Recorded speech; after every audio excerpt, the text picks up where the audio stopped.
moviendo. ¿Es a la que no debo ver o a la que sí debo ver? Porque luego dicen, no veas a la cámara. Como quieran. Bueno, se están charlando, pero por sí. Natural, ¿verdad? Natural. Qué natural. De hecho, sí, cuando Arturo vino, estábamos así, viendo a Arturo, porque como éramos 4. Y esa cámara de ahí los graba a todos. Las tres. A los 3.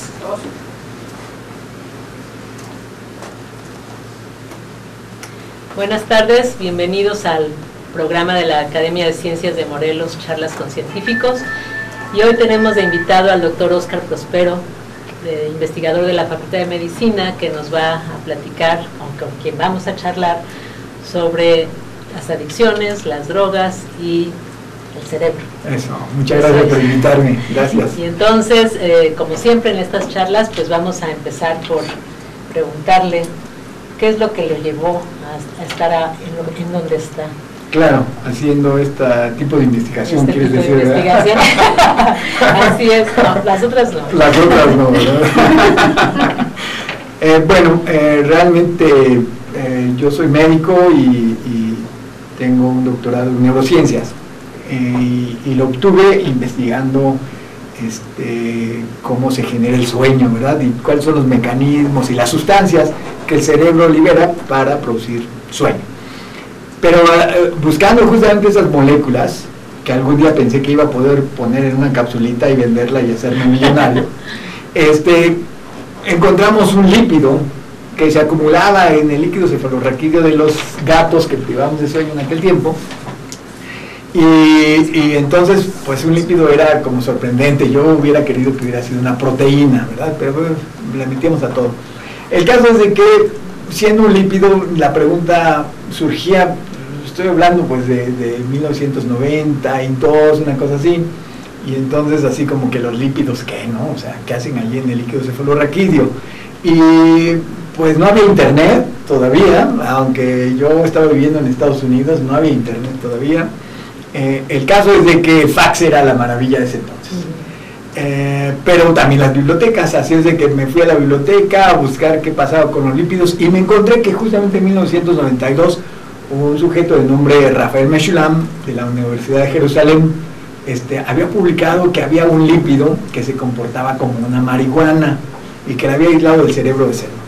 Entonces dije, bueno, pues aquí tenemos un lípido que aislamos del líquido cefalorraquídeo de gatos, pues vamos a preguntarle si lo quiere probar para ver si es una marihuana también.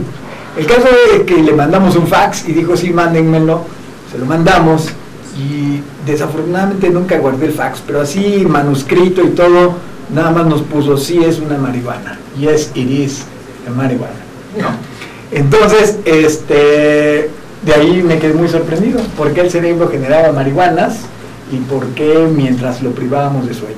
De tal manera que estando allá en Estados Unidos, donde hay toda una parafernalia, gente que busca hacerse famosa, entonces dijeron, vamos a sintetizarlo y te lo vamos a dar en grandes cantidades para que tú lo pruebes, y entonces lo probé en ratas y les produjo sueño y etcétera, ¿no? Entonces sí produce sueño y todo ello, pero no solamente eso, sino que se pega a una molécula que el cerebro genera y que le llamamos receptor, ¿no? Es como el que cacha a las sustancias, y ese receptor también cacha a la sustancia, el principio activo que tiene la marihuana.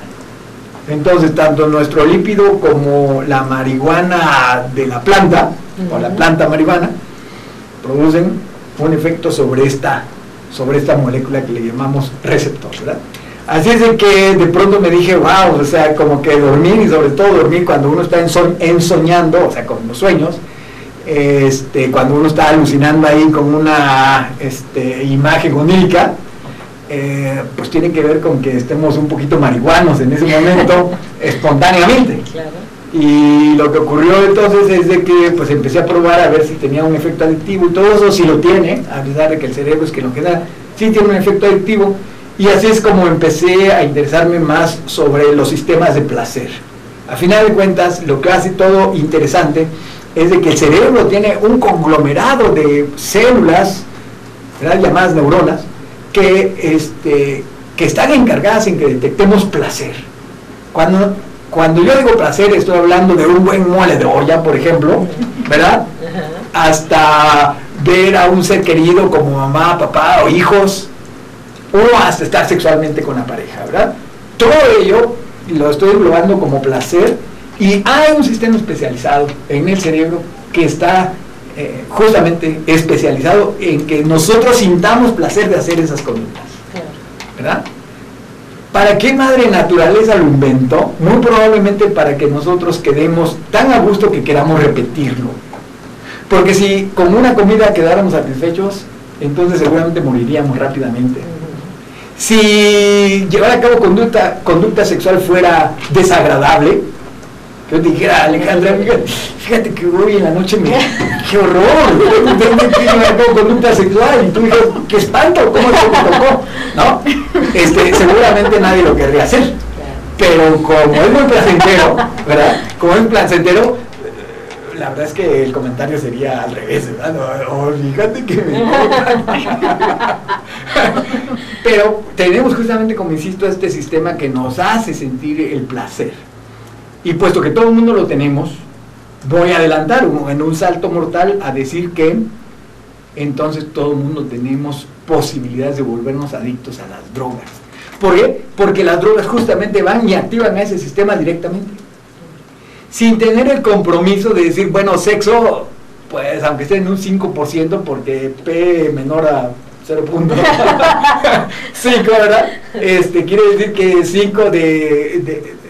5% de las veces que la gente lleva a cabo conducta sexual protegida para no tener hijos, de todas maneras va a tener hijos, ¿sí? Entonces, cumple con la función de mantener a la especie.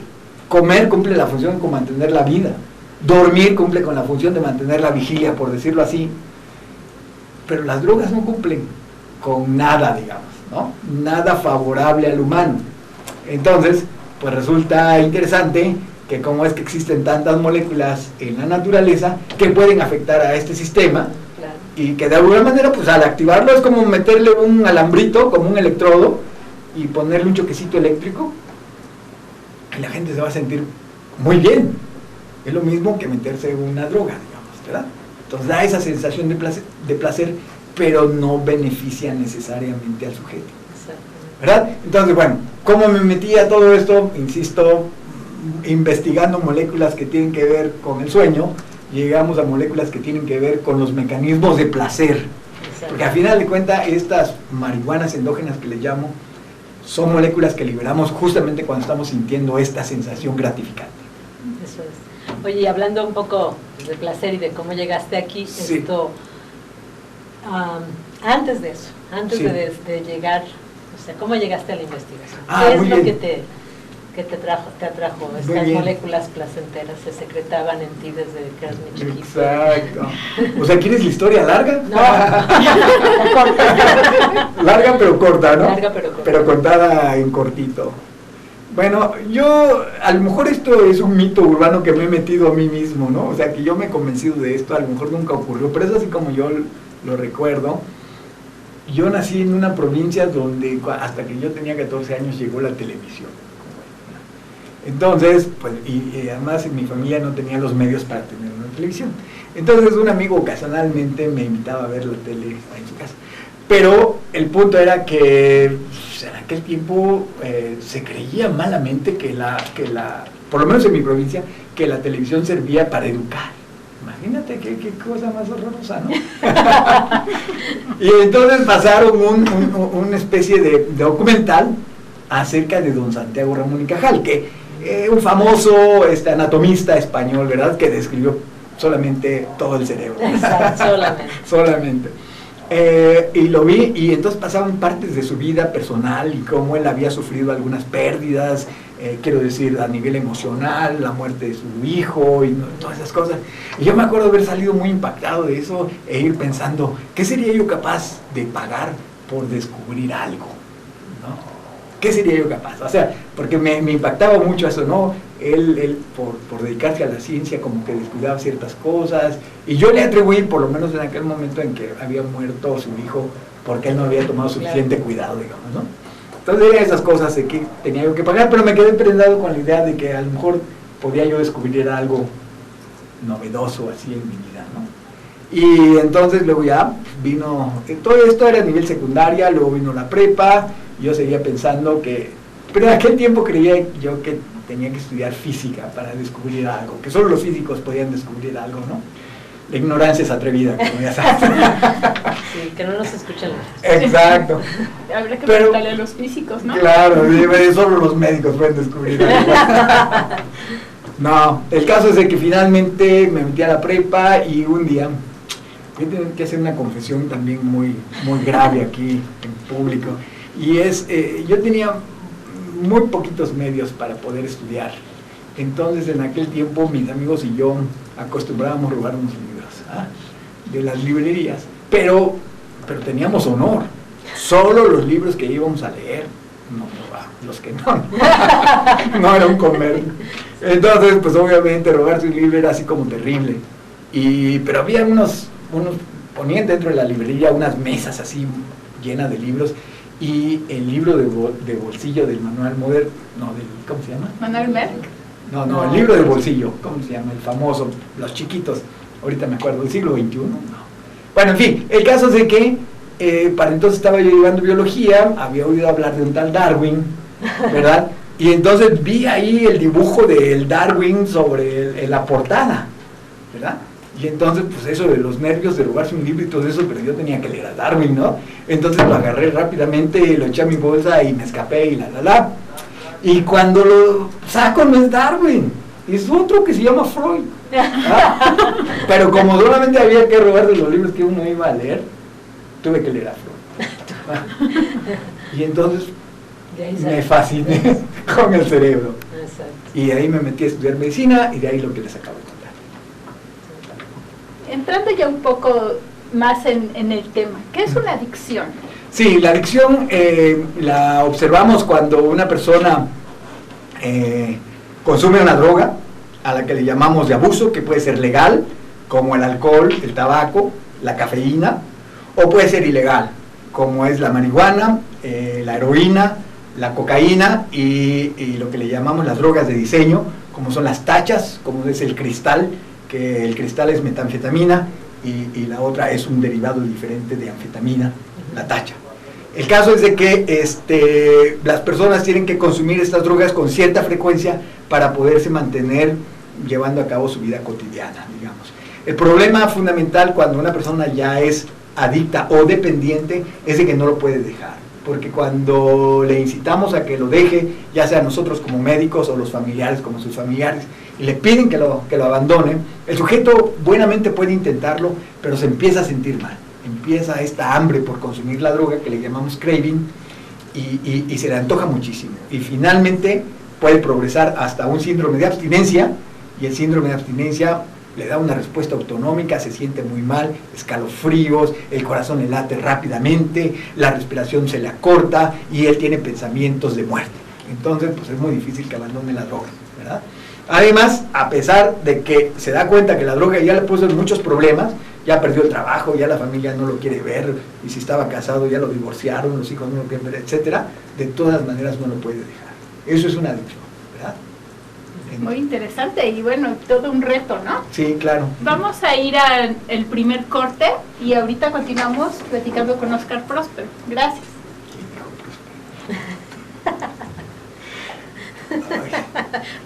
Nadie me regala un Kleenex. Ahorita nos ¿Tienes? Está haciendo así, es que está dando un calor. Qué bueno que no me puse. Sí, no. Perdón si me extendí sobre cómo llegué a No, esto. está perfecto, ¿no? Estuvo excelente. Gracias. Muy interesante. Estuvo excelente. Sí, muy bien. Tengo que confesar que soy un ladrón de libros. A todos uno. Mira, ya están las preguntas. Eso. Ah, ya, la preguntita. Bueno, esto no Gracias. se ve. Sí, ahí no se ve, de este lado. De ese lado. Ya no viene. Si quieres más, yo me veo. Gracias. Sí. A ver, vamos a ver. Nos avisan allá, ¿no? Sí. Herencia ¿Ahorita genética. quién empieza? ¿Qué quieres? ¿Empezar? Yo empiezo. Sí. La herencia genética influye en la propensión a la adicción. Empezamos. Empieza de aquel lado. Los niveles de placer de las drogas son iguales a los que normalmente se producen en el organismo.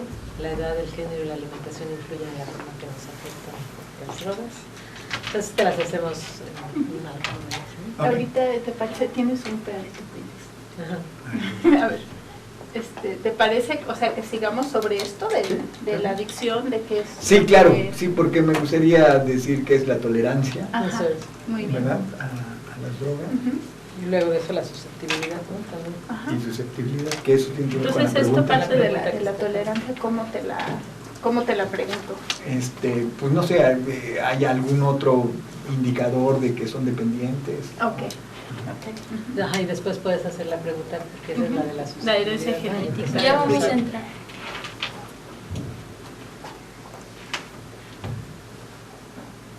Estamos de regreso con Óscar Prospero, que ya me regañó por no pronunciar bien su apellido. Óscar, bueno, ya nos definiste la adicción, pero ¿qué otros indicios hay? Sí, es importante también notar que, por ejemplo, una persona que ya es adicta consume grandes cantidades de droga para poder tener medianamente los mismos efectos que al principio tenía.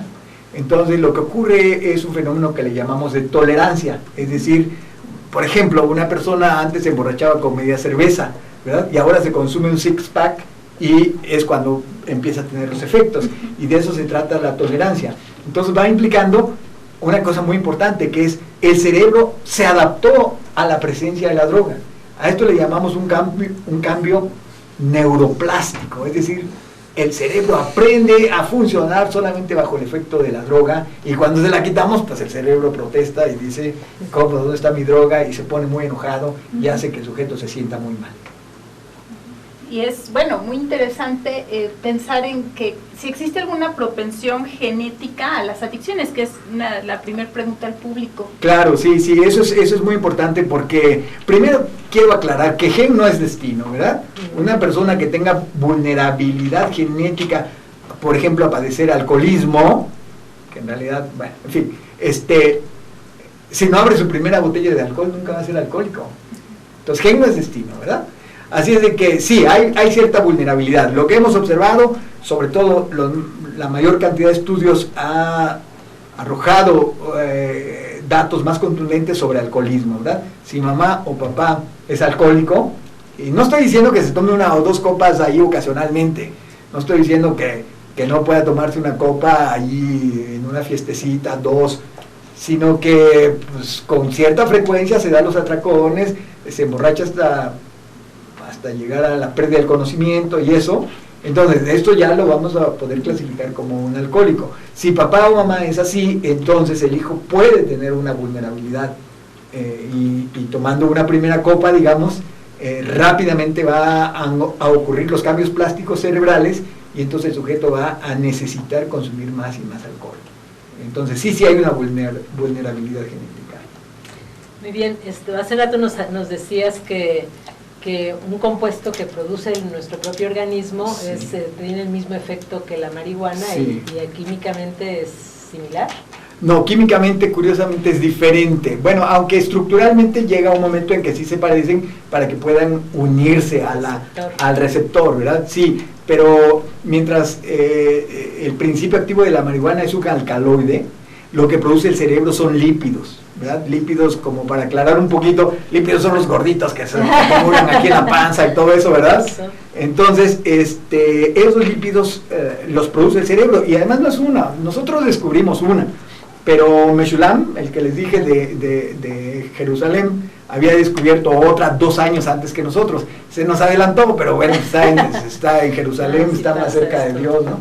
Entonces, y luego ya se han descubierto, tenemos como 6, 7 marihuanas endógenas que los cerebros humanos y de diversos animales producen, ¿verdad? Y están afectando a nuestro cerebro en el momento en que nosotros tenemos la sensación subjetiva de placer.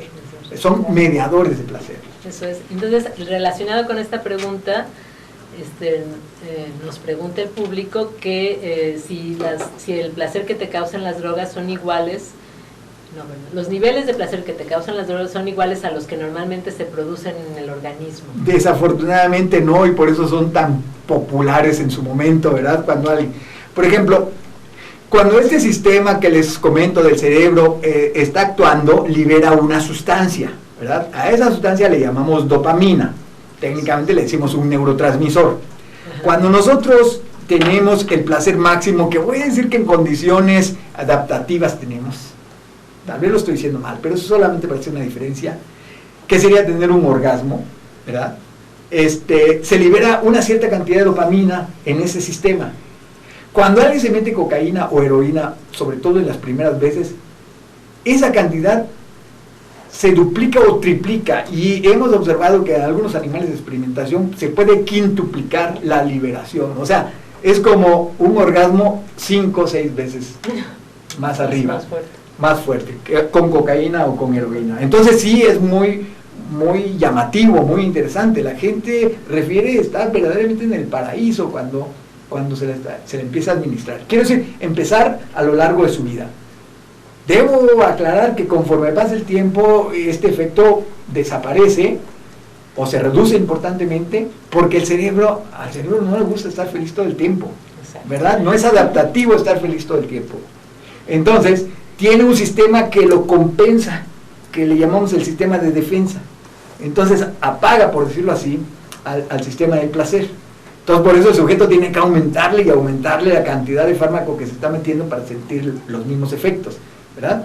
Así es de que llega un momento en que si el sujeto pasa largo tiempo sin administrarse la droga, el sistema de defensa lo va a hacer sentir muy mal, y es lo que le llamé craving y síndrome de abstinencia.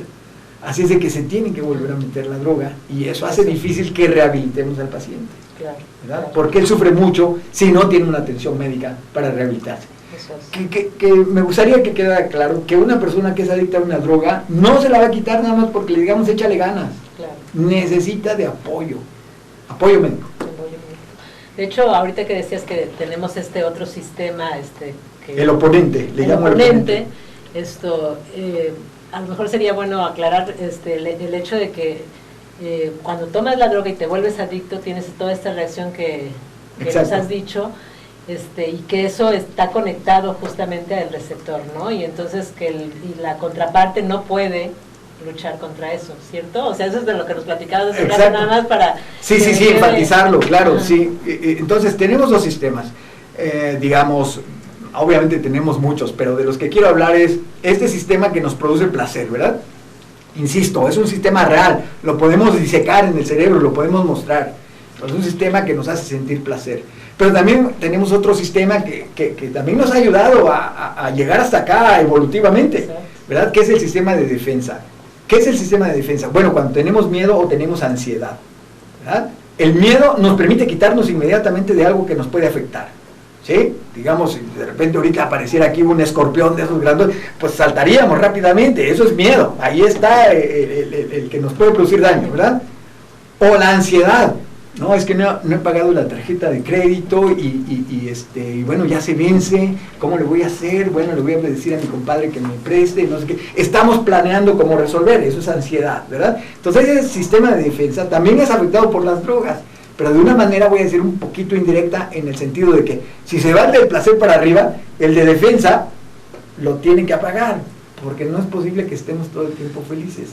Así es de que cuando el sujeto artificialmente eleva el del placer con las drogas, el de defensa, digamos, en respuesta, se eleva también, de tal manera que cuando le quitamos la droga al sujeto, y por lo tanto al sistema del placer, el de defensa se expresa intensamente y nos está produciendo el síndrome de abstinencia. ¿Esto pasa porque el placer fue demasiado? O sea, porque... Digo, yo normalmente estoy feliz, ¿no? Claro. Digo, no estoy desbordante de felicidad, o sea, no es una euforia, pero ¿sucede eso porque fue un estímulo demasiado grande o siempre hay esa...? Siempre hay esta relación, exacto.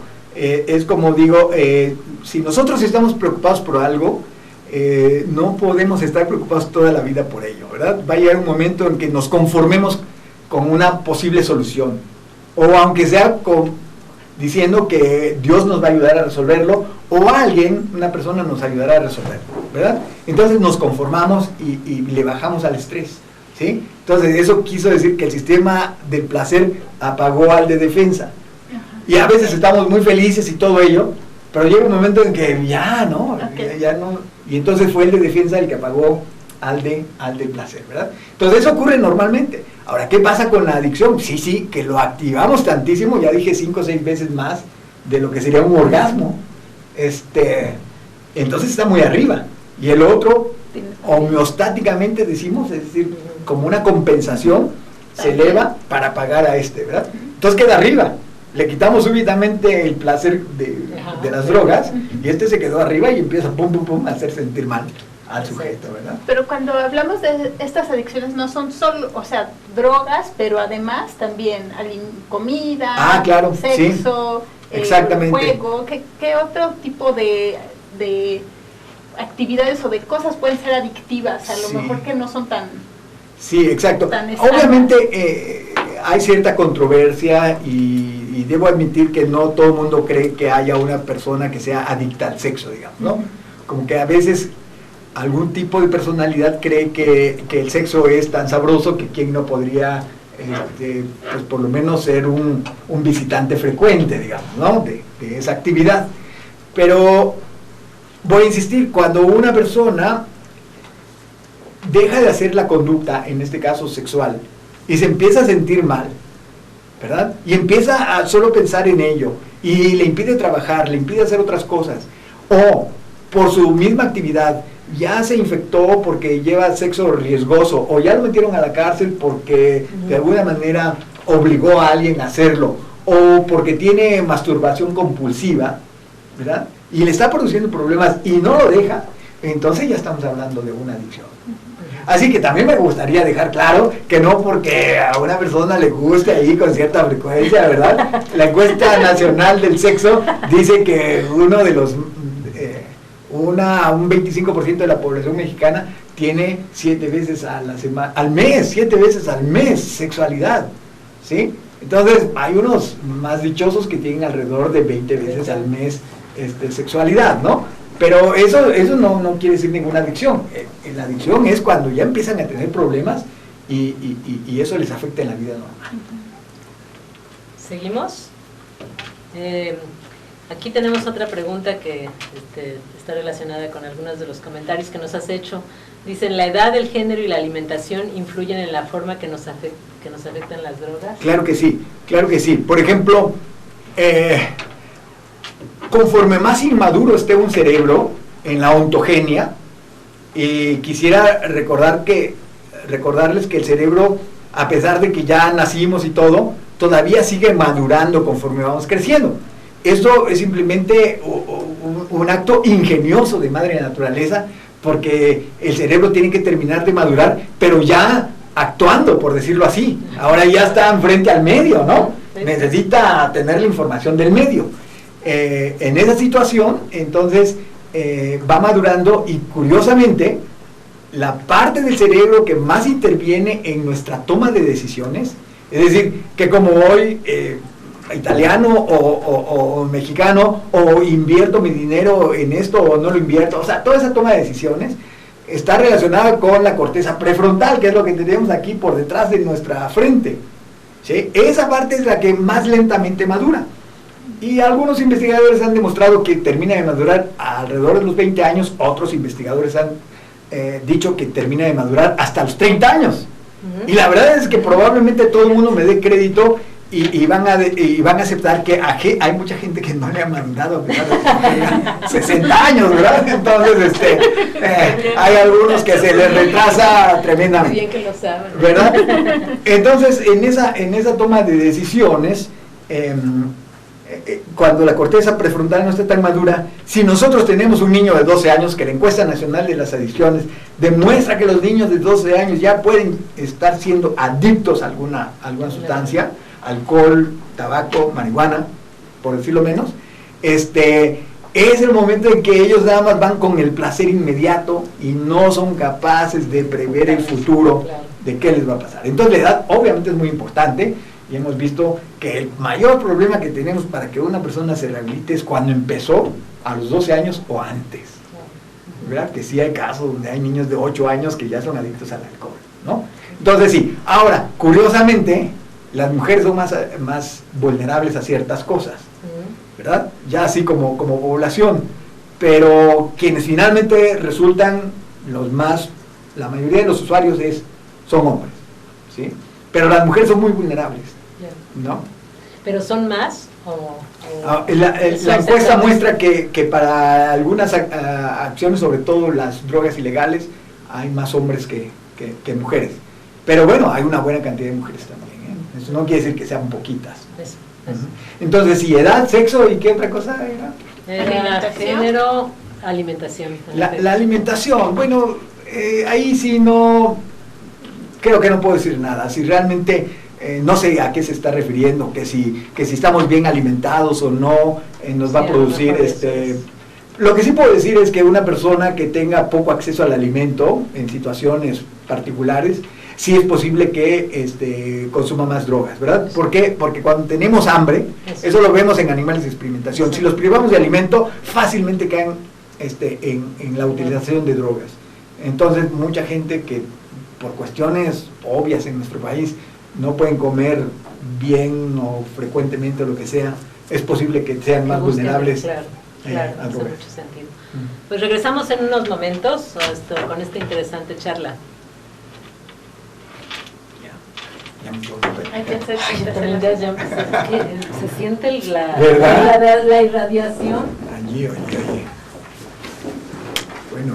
Oye, entonces, bueno, sí, me gustaría preguntarte de esto que dices, ¿no? Dices, las mujeres son más susceptibles, pero hay menos mujeres que usan. Ya no da. Es cultural. O sea, es algo cultural. Pero igual ahorita Es que lo se puedo escucha preguntar. mucho en el... Y lo otro es ahorita Ya la contesté. es lo que estabas diciendo. Sí, yo lo dije. Bueno, no dijiste que afecta la maduración. Sí, puedo hacer la acotación. Ahorita al principio a lo mejor. Sí, muy bien. Sí vale la pena. ¿Quién va a entrar? Que entre Laura si quieres, porque ya con esa pregunta y ahorita y después Ya sigue. Ya quedan 30 segundos. Para que termine el receso. Sí, para que termine el receso. Ahí estás en algún video por ahí, con tus solapas luminiscentes.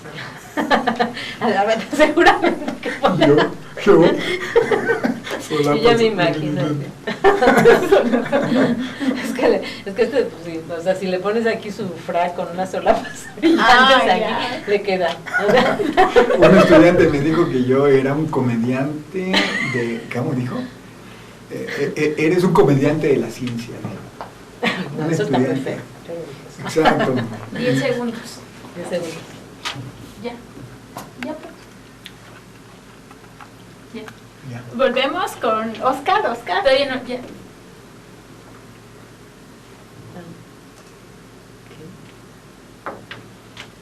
Volvemos, Oscar. Bueno, pues otra pregunta y es continuación de lo que estabas diciendo.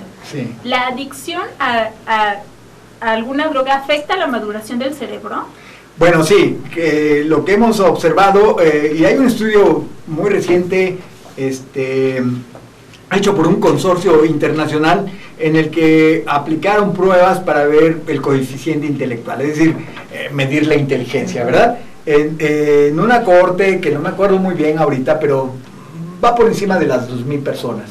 ¿Sí? Eran niños de 8 a 13 años y les aplicaron estas pruebas que ayudan a determinar el coeficiente intelectual.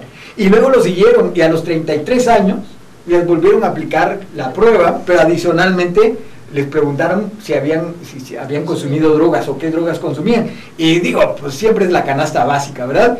Marihuana, alcohol, tabaco, en fin, hay canasta básica. Y muchos de ellos la habían consumido. Y lo que se demostró allí es de que su coeficiente intelectual se había ido para abajo. Con lo cual está sugiriendo, ¿verdad?, que ciertamente el proceso de maduración del sujeto se deteriora importantemente. Conforme más temprano empiece, más deterioro habrá en su cognición, ¿verdad? Que al final de cuentas es lo más importante que tenemos, ¿no? Claro, la cognición. claro. Ahora, mencionaste que las mujeres somos más susceptibles, sin embargo también dijiste que somos menos usuarios de drogas duras. ¿Por qué pasa esto? Ahí parece ser que es un componente cultural, ¿verdad? Por ejemplo, en nuestro país a pesar de que muchas mujeres fuman, puede ser que ya sean las profesionistas y todo ello, pero uno se va a la provincia y se ve muy mal que una mujer fume y es muy castigada socialmente, ¿verdad? Y mucho más si la ven con una botella de cerveza por ahí por la calle, ¿verdad? Es muy castigada socialmente. Entonces, siglos de sometimiento de la mujer, pues dan cuenta de que algún beneficio habría que tener, ¿no? Y entonces, por lo menos, la utilización de drogas se reduce en las mujeres. Pero si somos más susceptibles, entonces podemos caer en otro tipo de adicciones, ¿no? Sí, como el alimento, o los juegos. O... Claro que sí, sí, bueno. Voy a decir la parte un poquito del alcohol que sabemos, por ejemplo, que una mujer puede tener posibilidades de caer más en una adicción al alcohol, porque las mujeres carecen de la expresión de la enzima que degrada el alcohol en algunas zonas en que los hombres sí la tenemos. Por ejemplo, en el intestino, ¿verdad? En el intestino, los hombres, estómago e intestino, nosotros tenemos la deshidrogenasa alcohólica. Ya desde ahí empezamos a degradar el alcohol, mientras que las mujeres no la tienen ahí, sino que se tienen que esperar a que llegue al hígado y a las otras zonas de degradación, ¿verdad? Entonces, ¿qué quiere decir? Que absorben todo el alcohol. Y entonces, pues obviamente, lo soportan menos, en un momento dado, se emborrachan más fácilmente, pero también permite que llegue más al cerebro y esto podría hacerlas más vulnerables a padecer la adicción, ¿no? Algo que resulta muy interesante es cuando empezaste a hablar sobre los placeres y Claro. los diferentes placeres que también abordaba Laura.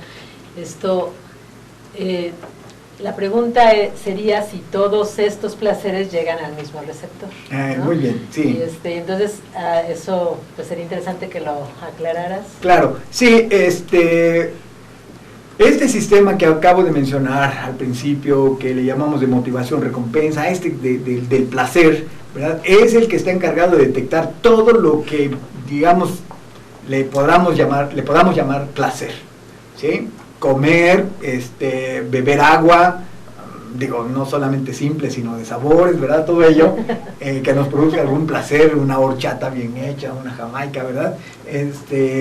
Todo eso, e insisto, no solamente esa parte, sino, por ejemplo, escuchar música, y no estoy diciendo que necesariamente música clásica o algo así, no, cualquier cosa que a la persona le guste.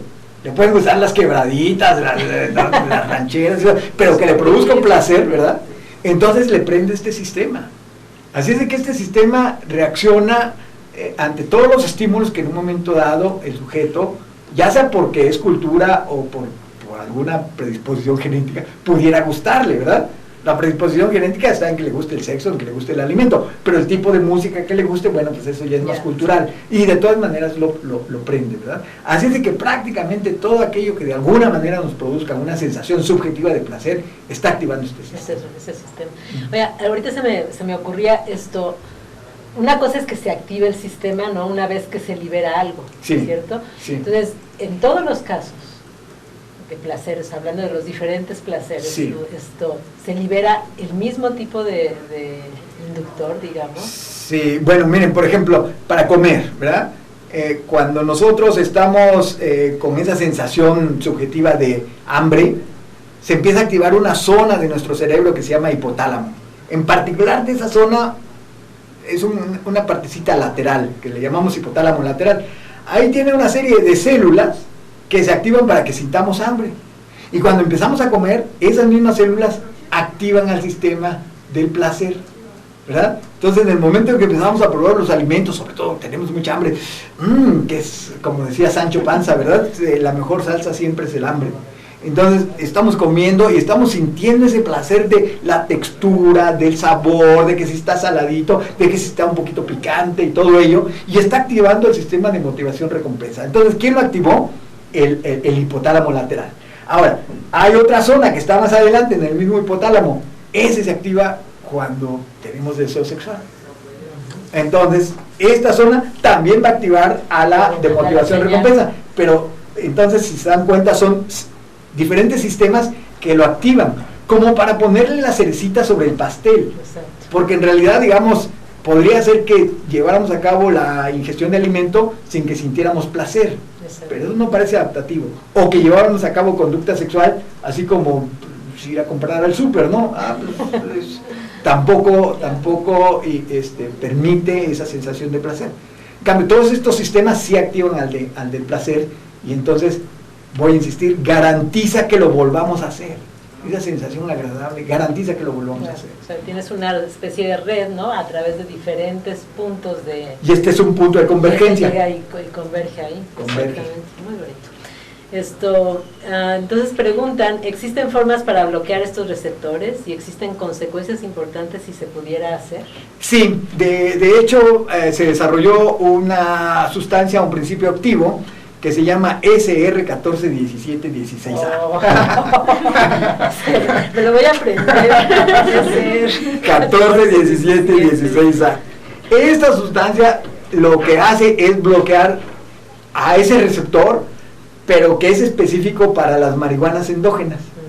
Y le llamamos receptor CB1, porque el nombre técnico de la marihuana es cannabis, ¿verdad? Entonces todo ese receptor se llama CB1.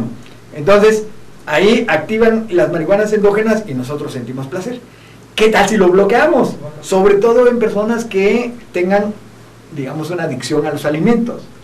¿Cómo lo estamos viendo que pueden estar adictas al alimento? Bueno, porque tienen un índice de masa corporal arriba de 30. Déjenme decirles que de 18.5 a 24.9 es el normal. 24.9. De ahí en adelante ya están gorditos, ¿eh? De ahí en adelante ya... Y 30 ya quiere decir una obesidad mórbida, ¿verdad? Entonces, en este programa que se hizo en Europa y parte en Canadá, incluyó Canadá, lo que se hizo fue dar esta molécula, SR1417. Ya me la aprendí.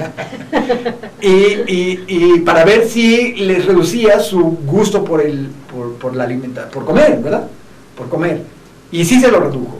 De tal manera que los sujetos recibiendo 20 miligramos diariamente, a la vuelta de un año, bajaron 8 kilos, que probablemente no se les notaba porque estaban muy gorditos, pero era hacia la baja. Pero ¿verdad? también se le van otros placeres, ¿o no? Pero entonces se suspendió el estudio porque los sujetos entraron en depresión y hubo intentos de suicidio. Oh, no. ¿Por qué? Porque le estábamos bloqueando el sistema de placer. Claro, entonces ya subió la otra parte. Exactamente. ¿Qué ¿verdad? tal? Sí. Entonces tenemos un grave problema ahí, porque parecería ser que la adicción es un problema del sistema de motivación-recompensa, pues bloqueémoslo. Sí, pues te vas a suicidar si te lo bloqueamos. Entonces no es tan fácil, ¿no? Lo que hay que buscar es el receptor de abajo, ¿no? El que está en el hipotálamo, dijiste. Exactamente, si es que la droga lo afectara. Sí, es que la droga. Pero como la droga es muy lista y se va directamente al sistema de Sí, hay que motivación-recompensa. buscar las drogas que afectan el... Exacto, sí. Muy bien. Vamos a la última pregunta de este bloque. Dice, ¿el trabajo también puede ser parte de estas drogas? Es decir, si eres adicto al trabajo, supongo que quieren decir. Sí, me imagino que sí. El único problema es de que está altamente recompensado por la sociedad, ¿verdad? Una persona que trabaja mucho y es productiva y genera bienes comunitarios y todo ello, pues se va a ver muy bien. Es más, le van a decir, sigue trabajando, ¿no? Quienes se van a quejar son los familiares, la esposa, los hijos que nunca lo ven y eso. Entonces es muy difícil que establezcamos una adicción allí. Es posible que el sujeto entre en mucha inquietud y ansiedad si de pronto lo obligan a tomar unas vacaciones, ¿no? O sea, no puede, y ahora ya no puede olvidar el celular, o se lleva la computadora, ¿verdad? Se levanta tempranito allí en Acapulco para trabajar un rato y luego ya puede ir a acompañar a la familia a la playa y esas cosas, ¿verdad? Creo yo que sí puede entrar en una condición de adicción, pero la verdad es que nadie se va a querer tratar, ¿no? Entonces, pues no la tenemos por ahí. Claro que se le puede convencer de que le baje un poquito y con ello me metería un poquito al tratamiento, que el tratamiento no solamente para los workaholics o los supertrabajadores, sino para drogas, que puede ayudar un poco y que no es farmacológico, es la terapia cognitivo-conductual. Es decir, cambiar el curso del pensamiento de la gente, hacerle entender que no por mucho madrugar se amanece más temprano. En efecto. Vamos a un intermedio. No sé si es cierto.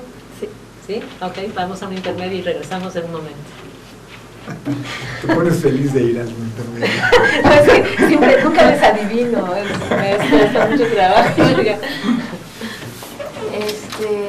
Yo tengo una pregunta. Por ejemplo, si se hiciera alguna estrategia en educación, Sí. estimulando justo estos puntos para que ahora que los niños o bueno los estudiantes vean como estudiar que sea un placer. Claro. ¿Se puede hacer una estrategia en Pero ese claro. Miren, yo como sé que que... la ciencia dio un placer? Yo sé que si le quitaron la marca a esto, no puedo hablar de marcas, pero observen nada más los anuncios de Coca-Cola, sobre todo el que ahorita está pasando por ahorita el más nuevo, en el que ponen unos columpios y yo dejo el dinero para que otro se compre su coca y no sé qué más, todo eso, ahí en ningún momento están anunciando Coca-Cola, en ningún momento. ¿Qué es lo que están haciendo? Activando el sistema de la motivación recompensa en todo momento, porque risa, felicidad y todo ello está activándose. Y al final, cuando ya uno está hasta arriba, Coca-Cola. Es que esa es la mercadotecnia. A esto se le llama neuroeconomía. No porque se guste Coca-Cola, no porque se muy bien, sino porque te produce placer. Porque Te hace tiene una sentir droga. bien comprar Coca-Cola. ¿Quieres empezar? ¿Quién va a entrar? Tú, ¿no? ¿Sí? Yo entro a la otra. Tú me dices cuándo. A ver si entiendo tus señas. ¿Está igual? Entonces estamos en Sí. ¿Entramos? 3. Bueno, regresamos aquí con el doctor Óscar Prospero. Ahora sí lo dije bien. Muy bien, gracias. Activaste mi sistema de motivación recompensa con eso. Entonces, un tema que es controversial y que de hecho está como en boga es esta idea de si la marihuana al menos es benéfica o tiene algún uso que pueda ser benéfico o medicinal, ¿no? Con la actividad médica. Claro. ¿Qué opinas al respecto? Bueno, yo creo que hay dos movimientos en paralelo, digamos, ¿no?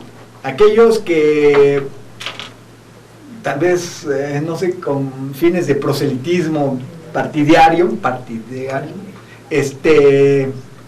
promueven su legalización o despenalización, ¿verdad? Y otros, digamos, el común de la gente, que lo quiere que se legalice para que ahora la pueda fumar con fines recreativos sin que sienta que está rompiendo la ley, ¿verdad? O transgrediendo la ley. Y eso es una población, digamos. Y hay otra población que hemos observado que sí puede tener alguna utilidad dentro del ámbito de la medicina. No sabemos de qué magnitud, porque siendo ilegal es difícil que incluso los investigadores la investiguemos. ¿Sí? ¿No? Entonces, y no solamente una cosa de nuestro país, está prácticamente en todos los países. La investigación sobre marihuana es un poco difícil, porque es ilegal en la mayoría de los países, y por ejemplo en Estados Unidos, no en todo Estados Unidos está legal su utilización, ¿verdad? Entonces, pero sí creemos que la marihuana tiene algunos beneficios médicos. Insisto, no sé de qué magnitud, porque hay que comparar. Quizá mejora la sensación de dolor, es decir, que mitigue el dolor, pero a lo mejor ya tenemos un fármaco mejor que ella, y entonces ¿para qué queremos marihuana, digamos, si ya tenemos un mejor fármaco, ¿no? O que reduce la presión intraocular y entonces el glaucoma mejora, ¿verdad? Bueno, sí, pero es mejor que los que ya tenemos, o por lo menos le ofrece alguna alternativa a algún tipo de paciente. Sí, entonces bienvenida. Si no, pues ¿para qué la queremos, verdad? Entonces, pero de todas maneras sí muestra algunas características que podemos utilizar en medicina. Y yo quisiera que quedara claro que yo, con fines recreativos, yo no estoy a favor de que ni se despenalice ni se legalice, o sea, que se facilite la utilización, no. Por una cosa, porque creo que hay gente vulnerable a volverse adicta, ¿verdad? Que ya lo había mencionado un poco con la genética, ¿verdad? Si la gente trae genes que le puede hacer adicta a una sustancia, entonces, ¿cómo es que se la puedo propiciar? Yo como médico, ¿cómo le puedo decir? Tómesela, ¿verdad? Estoy en contra de ello, entonces. Pero a favor de que se incluya en el arsenal médico una vez que sepamos en qué momento, en qué cosas, en qué situaciones se sufre, ¿verdad? Ese sería mi punto de vista. Muy bien. Aquí tenemos algunas otras preguntas que dice si existe mucha evidencia de los efectos positivos sobre la fisiología del cerebro del uso de algunas drogas. Sí, el uso de algunas drogas, supongo. Sí, que si hay alguna utilización. Desafortunadamente, por la situación que vivimos, que no es nueva, pero que la estamos viviendo, en el cual decir que alguien consume una droga es satanizarlo inmediatamente, ¿verdad? Y no solamente satanizarlo a él, sino satanizar a la droga, como si la droga fuera un virus que anda en el aire y que de repente nos ataca y nosotros somos víctimas de esa droga. No, la vamos a buscar voluntariamente, hasta cierto punto, la verdad, porque sí. Una vez que uno es adicto ya no es voluntario, ¿no? Pero al principio uno la va a buscar voluntariamente, digamos, ¿no? Entonces, ¿cómo era la pregunta? Acá está. Que si existe mucha evidencia de los efectos. Exacto, y entonces en ese contexto es muy difícil estudiar los efectos positivos de las drogas. ¿Sí? Es posible que haya algún efecto positivo porque producen cambios en el cerebro y como son cambios plásticos, probablemente en algún momento algún cambio plástico de esto pudiera ser benéfico, pero ahorita yo no tendría ninguna evidencia para decir sí ayudan a la fisiología del cerebro, ayudan a tener algún efecto benéfico, porque no lo podemos estudiar, porque tenemos todo ese fantasma enorme de que las drogas son malas y di no a las drogas, ¿verdad? Te voy a hacer una pregunta que es muy bioquímica, yo no sé si, pero la cuestión es, o sea, por ejemplo, la marihuana se dice que es una droga leve, ¿no? Sí. La heroína es más fuerte, sí. ¿no? Entonces, ¿eso tiene que ver con la afinidad de los compuestos a su receptor? No tiene que ver con la afinidad, tiene que ver con la farmacocinética, como le llamamos. En otras palabras, ¿qué quiere decir? ¿Qué tan rápido llega al cerebro y qué tan rápido se sale de él? Eso sería, dicho, la farmacocinética. Entonces, ¿cuáles son las drogas que más dependencia producen y más problemas producen, verdad? Bueno, pues cocaína y heroína. ¿Por qué? Porque entran rápido al cerebro y se salen rápidamente del cerebro.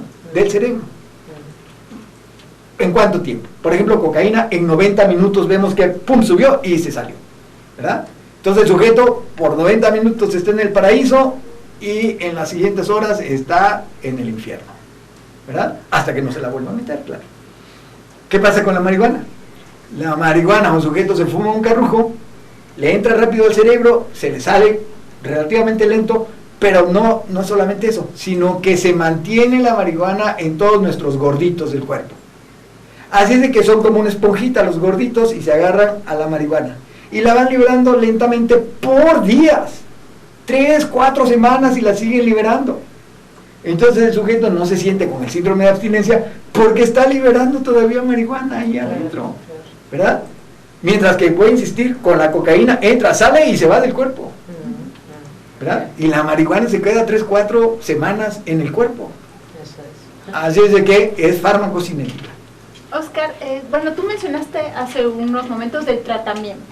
Sí. Y dijiste la terapia cognitiva. ¿Nos puedes explicar qué es eso? Bueno, lo mencioné como parte de un tratamiento, ¿verdad? Pero obviamente tenemos tratamientos farmacológicos orientados a la rehabilitación. Frecuentemente los pacientes, y a lo mejor hay gente que se ofenda, pero yo a los usuarios de drogas les llamo pacientes. Los pacientes pueden tener una comorbilidad. ¿Eso qué quiere decir? Que su utilización de drogas está asociada a que están deprimidos, a que están ansiosos, a que tienen un trastorno bipolar, ¿verdad?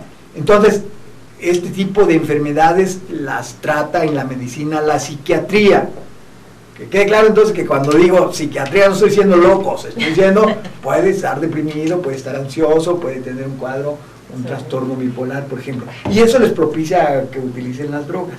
Entonces, al mismo tiempo que lo estamos rehabilitando de que no consuma drogas, le tenemos que tratar el cuadro que lo orilla a consumir drogas, ¿verdad? Y para eso tenemos diversos tratamientos, antidepresivos, ansiolíticos, estabilizadores del ánimo, ¿verdad? Que permiten que el sujeto tenga más control sobre su mente y entonces que ya no necesite la utilización de drogas. Eso por un lado. Pero por otro lado, para convencerlo a que deje de usar drogas, ¿verdad? Esta terapia cognitivo-conductual que acabo de mencionar, es justamente ayudarlo a que tenga un análisis de sus pensamientos, sobre todo aquellos que lo llevan a consumir. Un ejemplo es, consumo drogas porque me hacen sentir bien, ¿sí? Ese es un pensamiento que parece lógico, y esta es la única manera en que te puedes sentir bien, y ahí lo cuestionamos, ¿verdad? Bueno, no, alguna vez cuando jugaba fútbol, pues no tan bien, pero me sentía bien. Ah, ¿y ya dejaste de jugar fútbol? Y en aquel tiempo que jugabas fútbol, ¿consumías tanta droga? No, pues no, porque el ejercicio me ayudaba. Ah, entonces te puede ayudar ahora también, ¿cierto? Y entonces vamos mostrándole que no es la única manera de sentirse bien, de sentirse aceptado, de sentirse parte de un grupo, valga mi expresión, de ser feliz, ¿verdad? Y la terapia cognitivo-conductual le cambia este curso de pensamiento y además le ayuda a que haga, por eso es conductual, a que haga algunas actividades que a final de cuentas le produzcan un grado de felicidad, que le permitan además entonces ya integrarse a otras cosas. Que una de las cosas graves de las drogas es que impiden que hagan cosas que también les gustarían. Exacto, exactamente, claro. O sea, aquí viene una pregunta interesante que tiene que ver con si lo que has hecho en ciencia ha generado algún método para poder ayudar a las personas con sus adicciones. Bueno, sí, sería demasiado narciso decir de mi parte que he hecho un impacto realmente. Empecé diciendo cómo entré a ciencia con la esperanza de descubrir algo maravilloso. He descubierto cosas maravillosas, pero nada más las he observado. No he sido capaz de crear una utilidad en ello, digamos. Sí, he entendido que, de acuerdo a cómo vemos la fisiología del cerebro, podemos ofrecerle algo al paciente. Sí, lo que hacemos en el laboratorio tiene una partecita que puede ser traslacional, es decir, que se puede ir a la clínica. Eso definitivamente. Pero la pregunta siento que es más exigente, digamos, ¿no? Que si yo de alguna manera he hecho un impacto muy importante. No, desafortunadamente tengo que contestar no, pero que por lo menos yo sí me he fascinado con los mecanismos que ocurren, los he entendido un poco más y finalmente veo que hay una parte de la ciencia aplicada, es decir, de la medicina, que sí va en el camino correcto para ayudar al paciente. Quizás habría que decir, hace unos minutos nos platicabas que, o sea, tienes una formación bastante integrativa, digamos, por lo que nos decías, ¿no? Y entonces, esa es tu opinión, ¿eh? Sí, o sea, esa es mi opinión, en efecto. Y si ahorita les dices a nuestro público, a lo mejor algunos podrían pensar igual, en el sentido de que, o sea, a lo mejor lo que has descubierto en ciencia resulta muy básico, pero finalmente sí, esta visión integral que te ofrece tu trabajo, ¿no? De alguna manera te puede causar o producir retroalimentación. Definitivamente, para sí. Algunas otras cuestiones que tienen que ver con que si sirve o no sirve. Exacto, sí. Hablando de... Digamos que esa parte sí le puedo decir. Primero, decir que lo generado en ciencia definitivamente sí sirve para la aplicación clínica. Eso lo puedo constatar por varias cosas. Uno, primero, yo soy médico. Segunda, soy maestro en psicobiología, doctor en neurociencias y tengo especialidad en terapia cognitivo-conductual. Entonces, tengo la oportunidad de ver pacientes y de ver cuál es la problemática y todo ello. Y tengo también la oportunidad de ver cómo ciencia básica sí apoya a este tipo de terapia. Y realmente está yendo por un excelente camino para el tratamiento de adicciones. Entonces, si esa parte le llamas la integral, sí, tengo oportunidad de verlo desde diferentes puntos de vista y constatar que el paciente puede verse muy beneficiado con un tratamiento farmacológico, sí, pero también de terapia cognitiva. Exactamente, muy bien. Muy interesante. Muchas Oscar, gracias. Muchísimas gracias. Gracias por haberme invitado. Muy cercanos a terminar el programa. Te queremos agradecer que hayas venido y en el último minuto, la última pregunta. El último gol. ¿Qué es lo que más te gusta de hacer ciencia? Lo que más, la verdad es que eso es una respuesta que la tengo ya muy hecha porque no me la han preguntado varias veces, sobre todo mis estudiantes, y la verdad es que lo que más me fascina es ser el primero en saber algo. Eso es lo que te prende tu Me prende te da muchísimo, placer. sí, me da muchísimo placer ser el primero en ver que algo está ocurriendo. Ser el primero, por ejemplo, en mostrar que es una molécula que tiene acción como marihuana y que produce sueño y que la produce naturalmente el cerebro. Eso es todo. Muy bien. Realmente creemos que vamos a invitar al doctor Óscar Prospero para que nos hable del sueño próximamente. Así es que, pues muchas gracias a todos por estar aquí con nosotros y le agradecemos nuevamente a Muchas gracias por haberme por invitado. estar aquí. Muchas gracias. Buenas tardes. Buenas tardes. Ya. ¿Ya? ¿Se Ya. acabó Ya este me puedo radio? Ya se acabó la... ¿Ya puedo mover? Ya dejamos de cocinar. Sí, sí, sí, sí. Sí, además